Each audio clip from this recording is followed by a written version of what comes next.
Yeah, okay. So, our next session on organization culture and transformation is with an extremely special business leader. Obaid is a senior vice president, transformation and culture at IBM. In his role, Obaid leads the areas of leadership, learning, diversity and inclusion, and transformation at IBM. He is responsible for reinventing people, systems, and culture to enable innovations to the marketplace quickly, ensure IBM clients succeed, and identify new areas of growth. Obaid has experience in multiple HR and operational specialties and business units, as well as geographies from developed to emerging markets. I now invite Professor Vasanthi Srinivasan, the moderator for the event. Ma'am did her post-graduation from Accelerate Jamshedpur and a fellow in management from Indian Institute of Bangalore. Before joining IIM Bangalore, she worked at Wipro Limited and a boutique consulting firm. Her research interests are in the areas of business and human rights, women in leadership, and HRM in the not-for-profit sector. Also, ma'am has been part of NHRDN since almost last 20 years. I request ma'am to take forward the session. Over to you, ma'am. Yeah. Thank you, Charadit, for that introduction. And it's my pleasure to come back every year to the National HRD Network Conference in some capacity or the other. And it's been a delight because my membership to National HRD Network was in 1987 when the network was just beginning.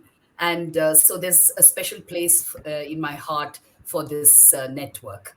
Thank you so much for having us here. And one of the interesting things about being the penultimate day, the last session, is that there's just so much that happens in the conference that people are still trying to get their heads around all the things that they heard, from the gig economy to the labor laws to coaching to what the future of HR is going to be like. And when you come in at this stage in the conference, I've always, as a moderator, found it to be such a challenge, Obed, because what's it that you're going to bring to the table in this fireside chat that will be new, different, and still exciting at the end of this great 3 days? So, what I thought I would request the audience to do, and I'm just going to throw the ball in your court and say that integrating what you've been through the 3 days is really what I expect from you, because you've heard so many speakers, and now we are going to be in conversation, Obed and me.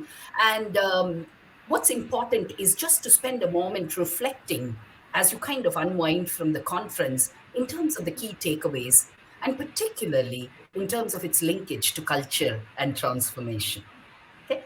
So, my request to you is just to keep the reflection going as you listen to Obed, and look at what are the implications of what Obed is saying for each one of you as you look at the next few years from a culture and transformation perspective. Clearly, keep the questions going, and we will make sure that we find enough time for Obed to be able to respond to your questions. So, Obed, in your 2 year decades of experience with IBM, I'm sure you've led several transformation efforts. And one of the things that I have in my limited association with IBM come across is the fact that the number of times you've had this incredible ability to just turn around as an organization when people are just saying, wow, where is IBM headed? Okay. And what's even more interesting, I think, as we speak today, is that Obid, you've taken over this role on culture and transformation. You've got a new CEO, and there have been many things that have happened in the last 2 years. Okay, so just want you to reflect on what are the kind of changes, the challenges, but most importantly, what is the work that's laid out for you there as you look at the next few years from IBM perspective? Terrific. Thank you for well, let me first say thank you for having me. It is such a pleasure being with you here this evening as your fourth day of the conference. My early morning in New York right now. It's I'd much rather be physically with you because while I know it's a nice balmy time in India, here I am in New York where it's an icy, snowy morning. So it's a wonderful to think about transposing myself to being where you are. Also, Professor, I would love to be just here 2 years, or versus 2 decades. That would put me in my mid 20s. So in my mind, that is where I am, but my body says otherwise. so so let me reflect on the question that you asked with regard to, look, over the last couple of decades. You're right. From an IBM standpoint, one of the fundamental capabilities of our company is the ability to transform. You don't get to be a 110-year-old technology company without the ability to transform, right? It's that fundamental to the promise of bringing technology and changing over time. So if I were to reflect on some of the ones that was most personal to me, I let me start with the last couple of years, right? Because IBM has taken some strategic actions to meet the unique needs for this moment in time. And to do this, we had to do a couple of things. First is we refocused our company on two primary axes: technology and business expertise. So when we think about our business, it's around the hardware, the software, the infrastructure in which we bring by way of technology, but also it's the consulting in this golden age of consulting that's helping companies to transform. And then when you put those two things together, the power of technology in the fields of hybrid cloud and AI with real business expertise that helps to transform enterprises into the digital era, it makes it a unique and special time of transformation. And when I think about how we reintroduce IBM to the world, it's about and very consistent with our brand experience that we relaunched most recently around Let's Create, because it's working with the world to create something special. It's working with our candidates, it's working with our partners, it's working with our clients, it's working with our communities to help to change and to create something that's very special. And if I was to put it in a bit of if I was to put it in phases, I would say that there was 5 key phases of this transformation, or key focus areas or characteristics. Firstly, and then I talked about it, is the strategy. So a deep focus on hybrid cloud and AI, that driving force. It started with the significant acquisition of Red Hat a couple of years ago. And then that helped to zero in on our focus in the hybrid cloud space. And then from that, multiple acquisitions, multiple business changes, portfolio changes, streamlines, investments, all in a clear focus around hybrid cloud and AI. Second is around expertise. So laser focused on becoming a skill-based company. So skills are at the heart of career professions or progression. And then we know that as professionals within the talent field, right, is that talent and skills are the lifeline of the company. So enabling every employee to build up their skills for the future is so critical and so important. Our overall structure we had to look at to simplify in a radical way, to be more agile, to ensure that we were building allowing a structure that then drove consistent improvement and modernization. Systems, the technology that we use, it's interesting. We had a project about 7 years ago which was called Whitewater, that enabled a real more digital enterprise. And I think about that, and then I think about, in the course of the pandemic, we were days after the pandemic, actually the next day, to be operational for our clients across the world because of some of these digital transformations. So, and then that enabled us to then work with other clients on it. And then the last key area that I call out would be leadership. We have to make sure that we've got the leaders, the capable leaders that is going to transform this enterprise. And then I think that's key in saying what are the leadership behaviors, what are the characteristics, what are the skills that you need in order to drive the change in the enterprise in this most recent transformation. Yeah. Thank you, Obed. And I'm just going to take a minute because the five focus areas that you spoke about, I'd like for the audience to reflect on it because I think they are just so central to every organization. Strategy, expertise, simplify structure, systems and processes, how they get aligned, and leadership. Yeah. I'd love for the audience to reflect on your experiences on all these five dimensions because they are at one level so generic, but as you kind of customize them for IBM, you can see the specifics of what emerges. Okay. Let me kind of effortlessly move from there because here's an organization, 110 years, continuously changing. So, do you have a kind of a framework for cultural change? How do you kind of think about driving this within your organization? There must be something that you must have templatized there. Well, that's right. So 110 years, but I wasn't there for all 110. So, how, how- however, you're right. As I think about transformations, I would say for all organizations, I will put them into three buckets, right? As thinking about how to go from point A to point Z, right? The first and foremost, and then you'll see that in the five that I walk through from ours. So you'll see that in the categories. The first is clarity of outcome. It is also one of the first principles of agile, right? Is being clear, is as you look out into the world and say, who are you going to become? That is so important for investors, for employees, for candidates, for clients, is understanding who you are. So clarity of the outcome, the focus, the strategy is so important at the beginning, and that maps to the strategy that I talked about as we walk through our transformation. The second major category I would call is around expertise. What skills do you really need into the future? So being clear on where you are today, and then also being clear on what it is where you have to migrate to.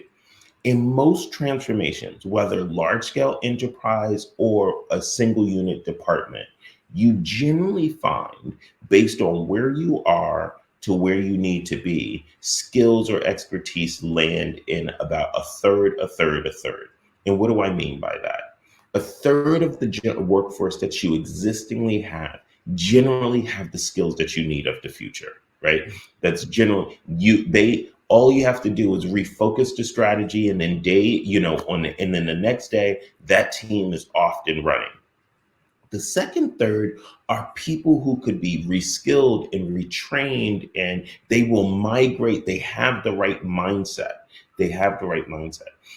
So it's about building real clear systems of skilling, being clear on the skills that are important, shifting your compensation and your pay systems to incentivize for those skills, and then those individuals will migrate. The last third, I would say, are those where it's a harder trough, right? They will either separate and move on because they either have a different objective. They will either, it will be a long tail, a much longer time period before those particular skills transition.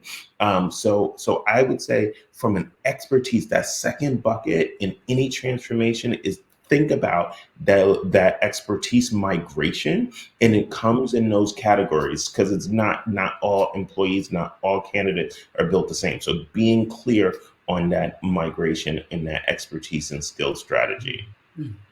The third bucket that I'd call out would be around execution, right? And then this is deeply understanding how work gets done in your enterprise and then how it needs to evolve. So, in that execution piece, right, as I talked about our transformation, that was around the structure. Like, were we simplified? Were we nimble? That was around our systems. Do we have the technology, the ways in which we work to actually operate as agile? From a leadership standpoint, are the things that, are the behaviors, the growth behaviors that we have consistent with what the market needs from us at this point? So as I think about transformations, I would, and as you think about your transformation for organization culturally, I would say, hey, think about these three broad areas: clarity of the outcome, who you're going to be, what is the expertise, the skills, the behaviors that you need, and then third is how do you get work done? How do you execute? And how does that need to migrate to where you're going? Yeah. I have two questions, Obed, that came out of this sharing. The first one is, how do you just get several 100,000 people across the organization? And I just looked at all the data there, and it goes from, okay, let's put it at 400 plus thousand employees across whatever 100 and plus countries. How do you get every single person to be able to see this change that is being visualized? And the second question related to that is, how do you turn leadership around? Because I think unless your leaders have bought into it and demonstrate the behaviors, to expect the rest of the organization to do that is, I think, quite unfair. How do you do both of this? With my hair probably was a little bit more black at the beginning of this. But look, I, And you also did have a little more of them, hopefully. yes, a little more, but I'm still cutting them by will. I'm still cutting it by will versus by nature. so so there's a few things. There's a few things that I would say, and then I love the point that you put them into the two buckets, because there is a different level of accountability for the workforce at large, as well as leadership. Firstly, I would say at the workforce at large, it goes back to those transformational steps, right? You have to be clear. It is the organization's responsibility to be clear about the outcome and a strategy and say what skills are important. So, several years ago, one of the things that we did was launch an enterprise skills team. So it was a group of leaders from multiple sectors of the business to say, hey, here is our business strategy. It is clear. So, with that being the case, what are the skills that are most important for our organization? And we declared them. And then we said they were in AI. We said they were in that we said that they were in cloud. That which programming languages was most important to us. We said it was in security. We said it was in blockchain. Those were some high level technical skills that we said was important. And not only did we declare that they were important, we built systems to then be able to assess the capability of our existing workforce and then let them know where they stood against expertise or thought leader levels, right? So then if I go into our internal system, which is called Your Career at IBM, I'm able to say, against these particular skill set, where do I sit? And then I'm able to also, through our learning platform, Your Learning at IBM, integrate, here is the curriculum that I need to build those particular skills. We also shifted our performance system so that skills was a key part of performance. So every annual cycle, individuals will then get, feedback on how they're progressing their skills, not just volume of hours of learning, but what's the content that they are learning. So getting constant feedback. We modified our pay system to then say, okay, skills are an important part of performance and pay. So we reward individuals who have the key and the relevant skills. So I think you have to be clear about, what's the skills. You then have to then have a way of monitoring where you are. You make it frictionless for people to build the skills, but you also create the expectation that they have to migrate and build the skills, hold individual accountable, but also then also reward, right? So I think that's when you think about the employee population. For leadership, I think for leadership, some of the things are arguably it's a little bit even simpler. It's about accountability, right? So how seriously are your leaders taking skill and skill transformation and holding their pay accountable in their position? So at the end of the day, so it says, okay, if you're not a continuous learner, if you're not growth minded, then you're not here. So how are you migrating your own skill, but also the team in the organization? And then that's why I went back when I talked about a third, a third, a third. That applies to leadership. We have had a number of leaders who have opted out or transitioned because of not migrating fast enough, right? With the skills that is necessary. And it's important for an organization every time that we make a leadership appointment, every time that you endorse a leadership appointment in your organization, you're sending a cultural statement to your organization about what's important. Every appointment, right, it's a build or a tear down of your reputation and of your culture.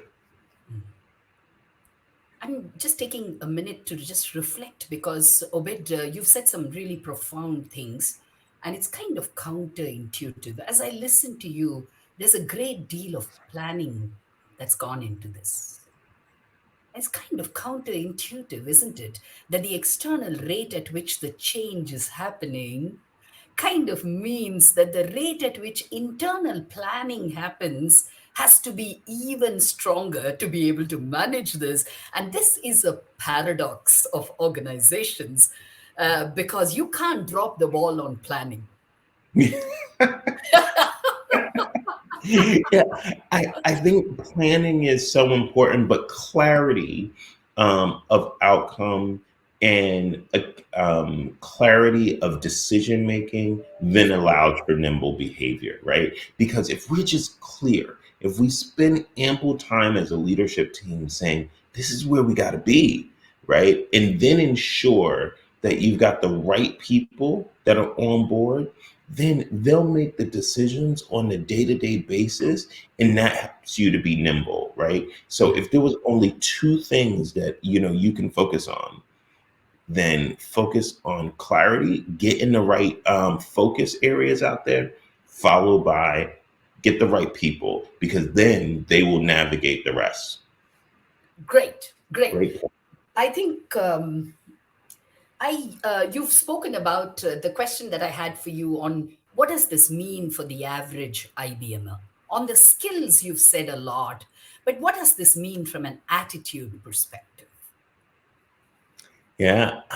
I One of the things that I love about our company, most, right, is what we focus on. So the things that we focus on really have impact and change the world, right? And a lot of companies say that. Very few have the scale to do that, and then followed by the desire.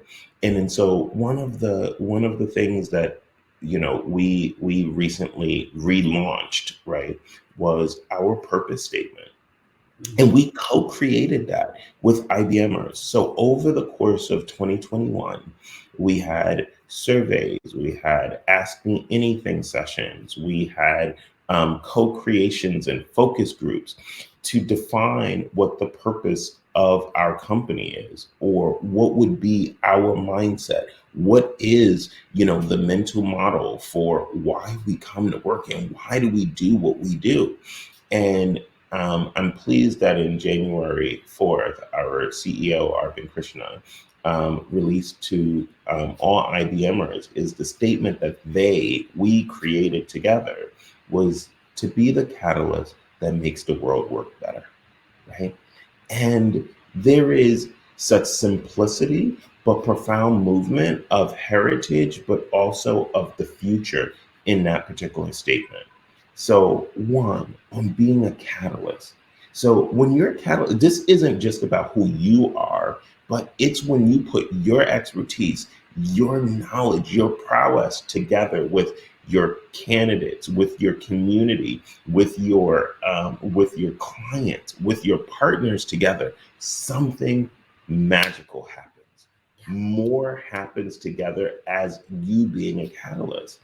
And the second part of that is to what end is making the world work better. So when we think about the world that we're living, and it's fraught with challenges, right?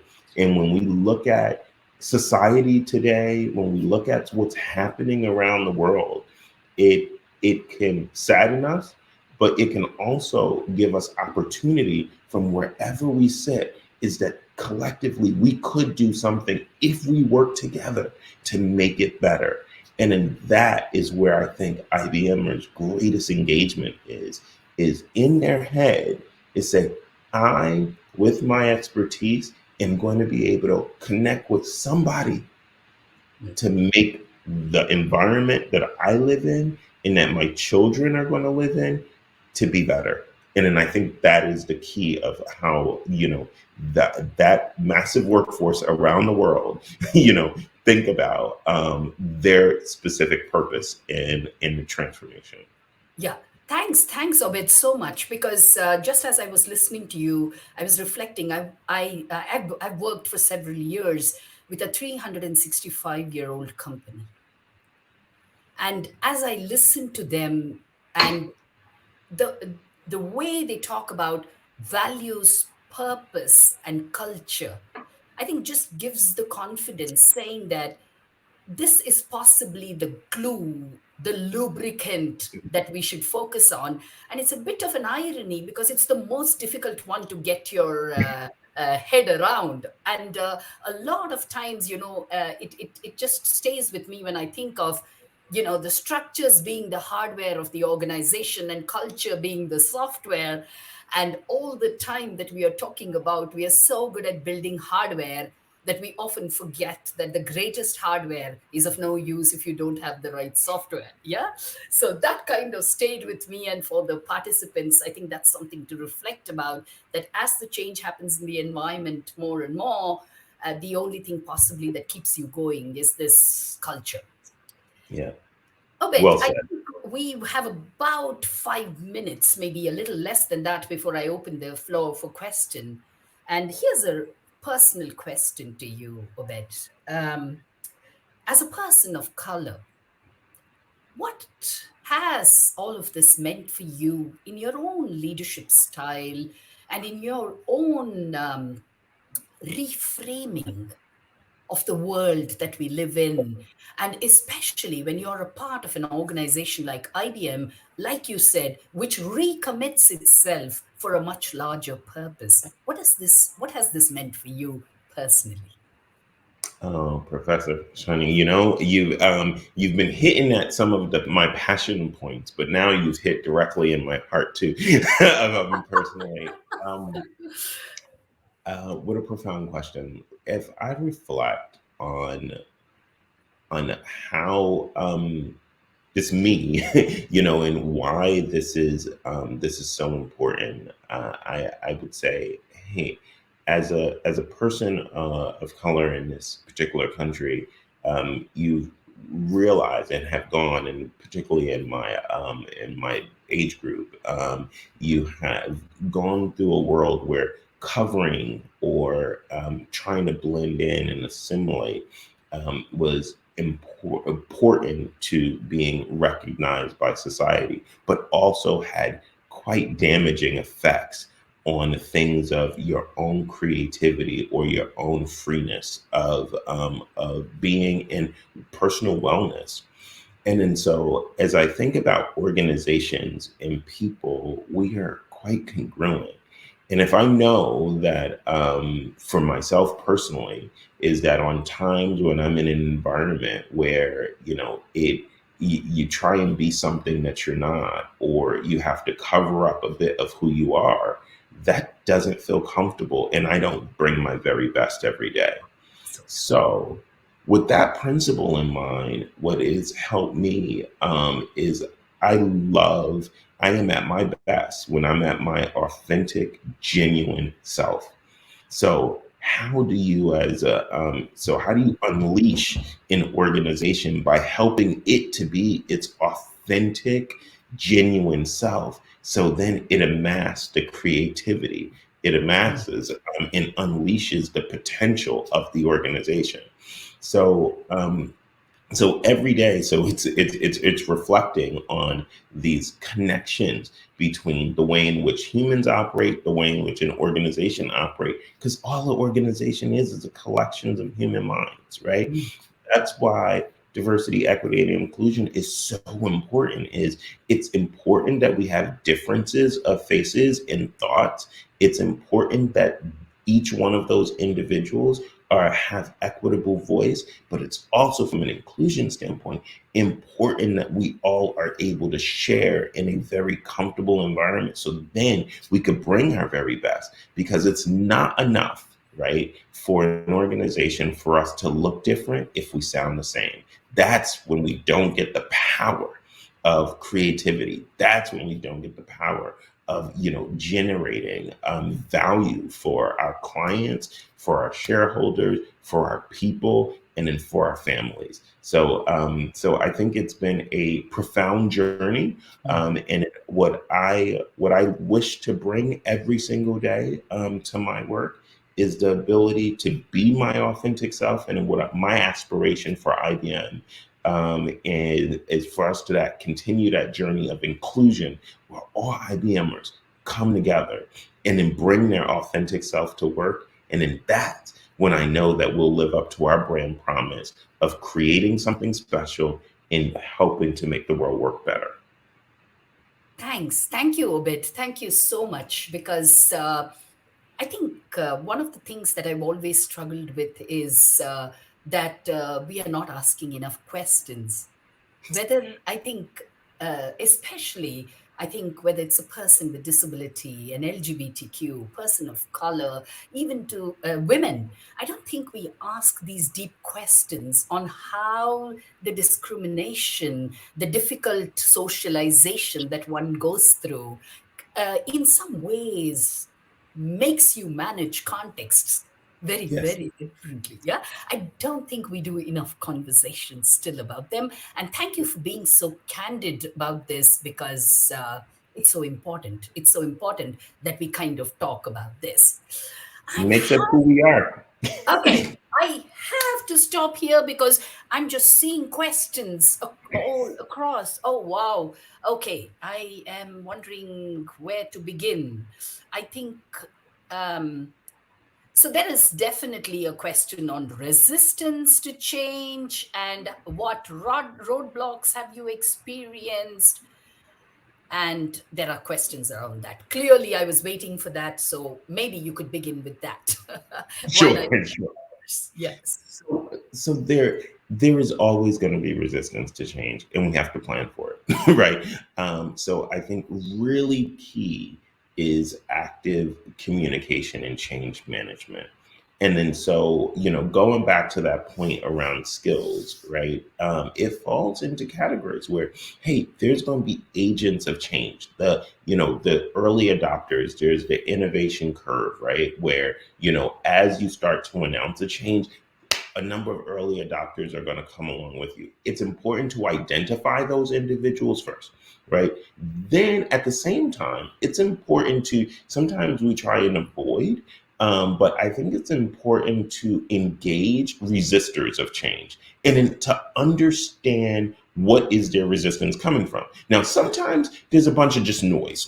And then you just say, okay, I'm put that aside. That's not constructive, but I'm going to spend my time with understanding what is the challenge of the people who have, who are loud and noisy, and just understand their point of view, because that may alter our communication strategy. It may alter our change plan, but investing time to listen to the noisy few, I think, is so important. I remember several years ago, or many years ago, and it was a different firm I was in. There was a situation where we had some protesters outside one of the buildings, and then so most of the employees walked by and then just didn't realize or didn't appreciate, right, what the individuals was protesting about. But I went downstairs and invited those individuals up for tea and to just better understand what their situation was. It was raining, it was kind of a little cold. So it was just being hospitable. So invited them for tea to understand what their perspective was. Understood, largely didn't agree with their particular perspective, but was able to give them a little bit more context I learned from that experience. And then it caused me to do a little bit different, some different things in the way in which I communicated, right? One of the other critical things I've learned about obstacles in change is that as organizations, we generally do a good job of collecting information from employees, but we rarely have a good muscle about going back and then saying what we've done based on what we've heard, right? And that frustrates people to no end.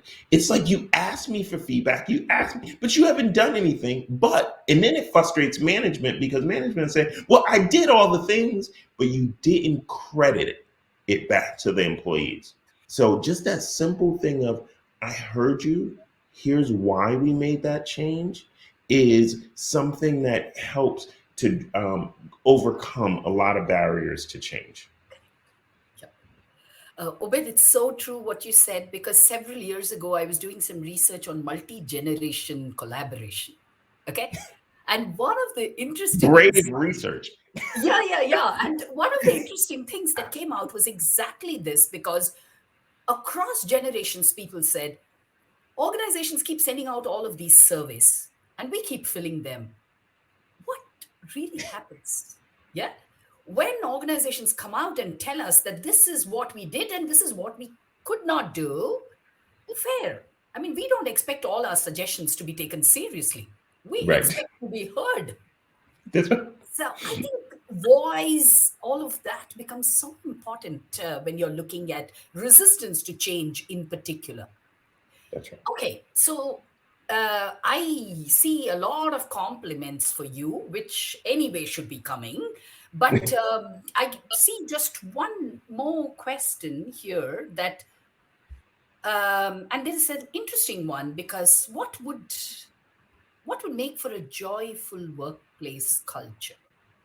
What does that look Oh. like to you, and what actions would we need to make that happen? Oh, what a fun question. Look, for me personally, I think that's personal to a lot of individuals, right?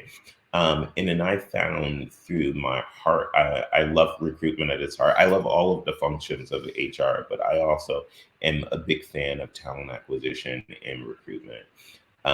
And what I found is that there's what's fun for people varies, right? And then I would say, and for the IBM environment, right, is what's fun for us is solving some of the world's most toughest issues, right?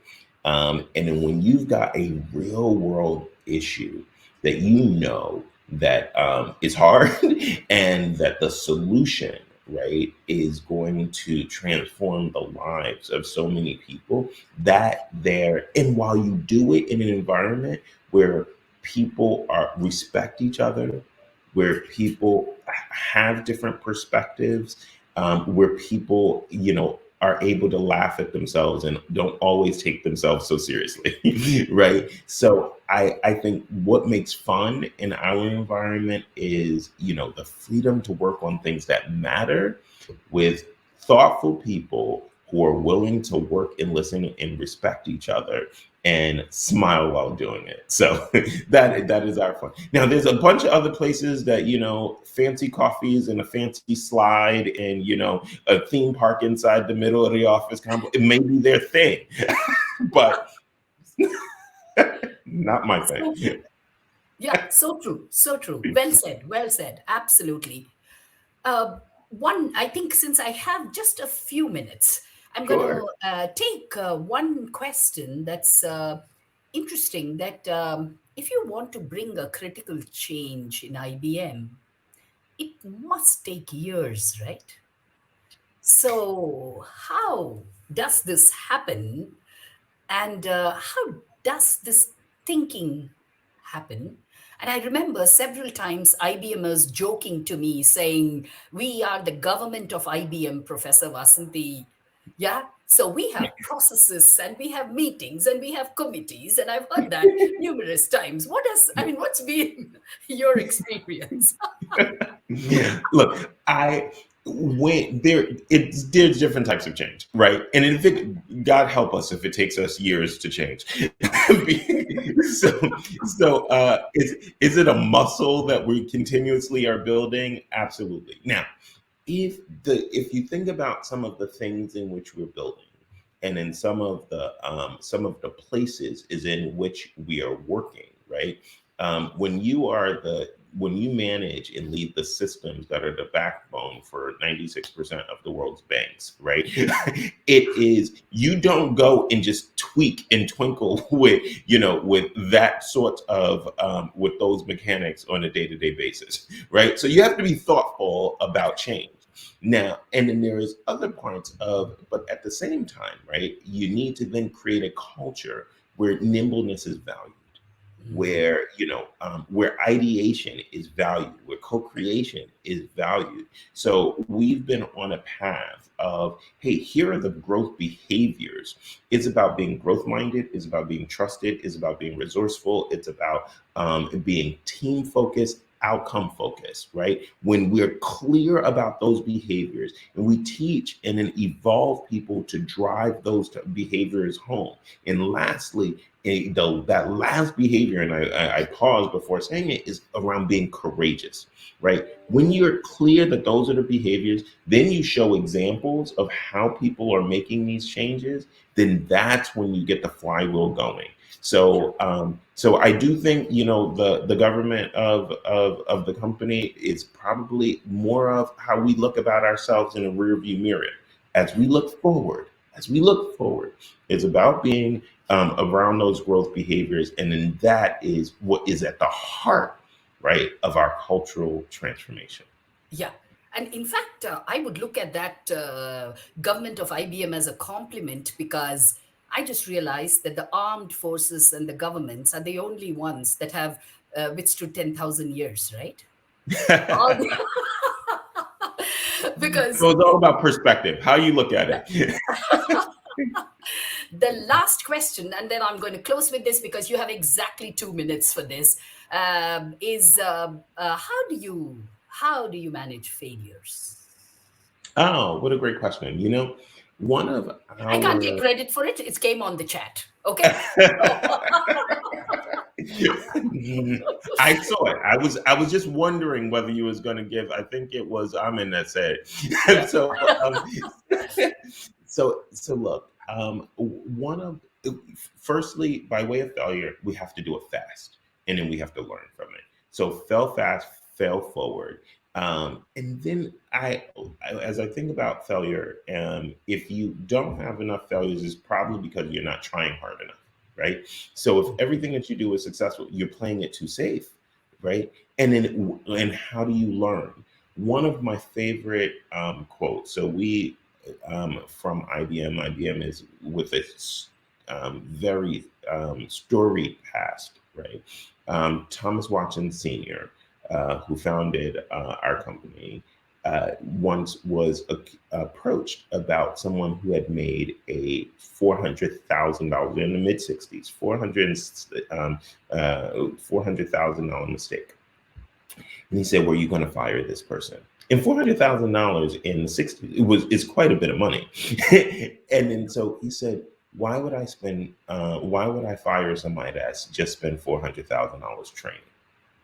So I think it's such a powerful statement of looking at how do we not necessarily linger and celebrate in failure, but learn from it and then take the knowledge and then put it into something else, right? Now, if we can't learn from it and we just fail, continue to fail, now that's where accountability comes in. But we do have to then take it, say, what do we learn from it? How do we move and propel ourselves forward? So, great question to close on. Great. Thank you so much. And here are two things that I'm taking away from this session. The first one, clarity of outcomes. You've converted me. And the second one, expertise and execution. Okay. On that note, thank you, Abed. I cannot thank you enough because the time that you took last week and the great conversation that you and I had. And clearly, I asked you several questions today that were not a part of your curriculum. Okay. So I think you fared overall very well. Thank you so much. It's been an absolute pleasure, and I look forward to when we can do this all in person again. Yeah. Thank you. Over to you, Charudat. Thanks. Thank you so much. Thank you so much. It was like a great session. Had so much fun, the laughter and all. It was really great. And Obed, I really want to tell you the kind of passion that you have. You woken up like around. You started the session at around 6 in the morning, 6:30. That tells a lot about you. So thank you so much for taking out the time. And Professor Vasanti ma'am, I was having so much fun. I was laughing all the time, and it was really great. So thank you so much for that. Looking forward to connecting with you again. Thank you. Thank you. Thank you so Thank you. much. Thank you. Bye. Bye bye. Have a Bye nice day. Bye bye. Yeah. Bye. bye. Thanks.